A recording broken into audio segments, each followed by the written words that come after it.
Now, for the latest on U.S. energy policy and geopolitical risk, we have Amos Hochstein. He is the senior advisor to the president for energy and investment. And Amos, thank you for joining us this morning.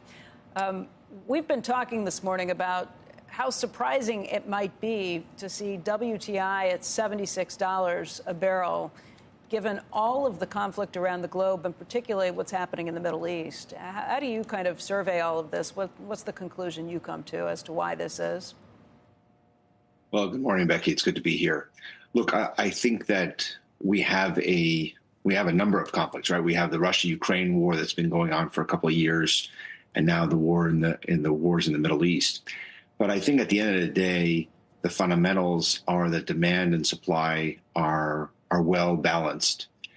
There's been a huge increase in supply from the United States, from Brazil, Guyana, et cetera, and the demand is holding.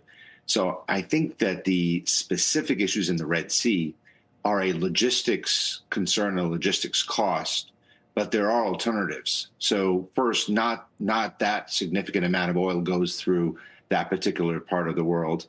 And of that, some still continues to go through, and some is going around the other direction, which costs more, but not significantly enough to make it into a price per barrel on a global basis. And the availability of ships is what is really making the concern or marking the concern for most companies.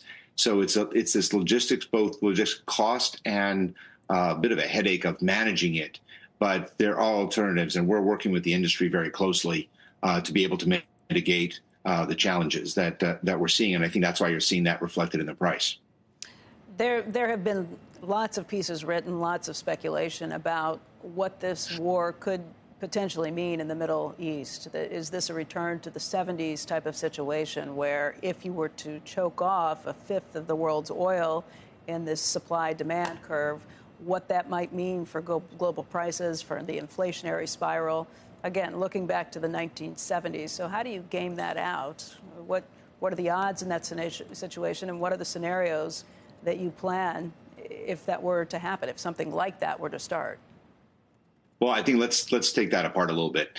The scenario that we're really looking at is what the United States is trying to do together with our allies in a coalition is to do a few things. One is to make sure that the conflict in Gaza does not expand to other conflicts within the borders of Israel. So not expanding to Lebanon and Syria and so on. There's great efforts to do that. We have made clear that we think there is a window for diplomacy here and to prevent that kind of an escalation.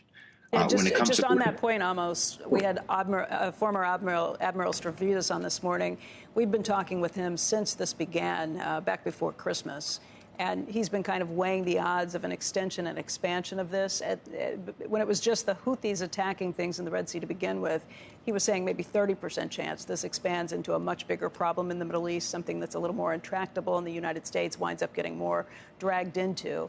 He said this morning that it's closer to a 50-50 situation based on the turn of events. Well, I don't know how to put percentages, and I'm going to let the Admiral do the percentages. I think at the end of the day, we saw many people thought that this was going to expand further from the beginning and have impacts on markets. We're trying to make sure that the war, as I said, the conflict in Gaza stays in Gaza. Clearly, the Houthis are attacking in the Red Sea. But let's be very clear. That is not an attack on Israel or an attack on the United States. That is an attack on global commerce, on the freedom of navigation, and commercial shipping.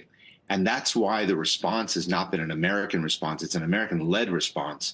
But it is together with a growing coalition of many countries that are participating both in the sanctions and diplomacy, as well as in the military actions against the Houthis. And we will continue to do that in order to secure the Red Sea. And the attack in Jordan was an attack on American troops, the first troops that we've lost in this. Not only 3 soldiers who were lost, but dozens more who were injured pretty severely. No doubt. And all of us, yours and mine and everyone, every American is feeling for the families of those who were killed, and as well as to the full recovery, hoping for the full recovery of those who were injured. And we will respond as we said yesterday, we will respond to that attack. But as far as your original question on the Red Sea affecting the commercial space, look, on Friday, a ship was attacked. It was aided by ships from the U.S., the French, and the Indian Navy. It was carrying Russian fuel. It was owned by a European company. And so this is not about Gaza or about the United States.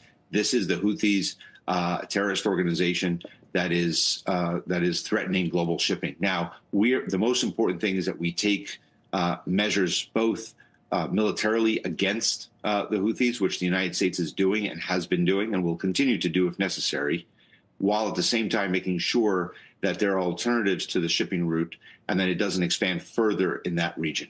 And that's why what you're seeing, Becky, is that I don't see the price being reflected. I see the price reflection in the oil markets as accurate. It has not gone up all that much. It's gone up a couple of dollars a barrel since the beginning. And I think that's because while at the beginning there was a lot of concern about what this means for availability for crude and what this means for actual crude prices, I think we now know that that is entirely manageable, and it's just a matter of rerouting the cargoes and the tankers, but not really affecting oil prices or any of the other commodities and other cargo shipping.